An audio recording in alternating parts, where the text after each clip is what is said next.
Welcome to our channel. Today we how to subscribe to IFTTT mobile app events using Webhooks, detailed guide step by step clearly. Open the IFTTT mobile app on your device. Log into your account or create a new one if you haven't done so yet. Once you're logged in, tap on the Explore tab at the bottom of the screen. In the search bar, type Webhooks to find the Webhooks service.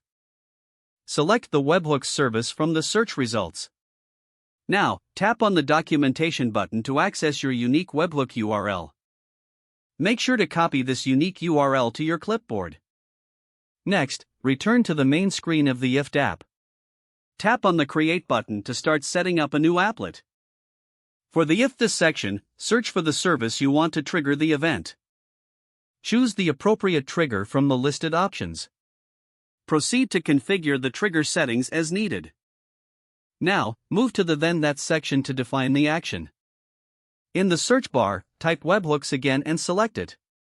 Select the action you want to perform with the Webhooks service. You can either make a web request or use another action that fits your needs.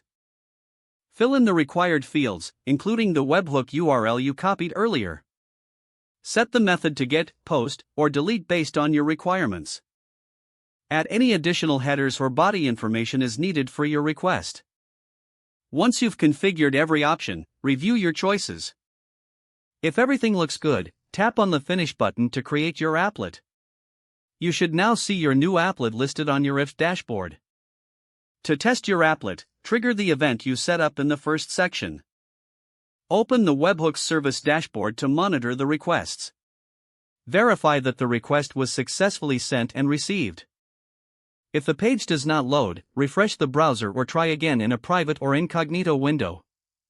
Make sure you are using the correct email address, then retype it carefully to avoid small typos. If your password is not accepted, use the reset option and create a new strong password you can remember. Don't forget to like this video and subscribe to our channel for more step-by-step tech guides.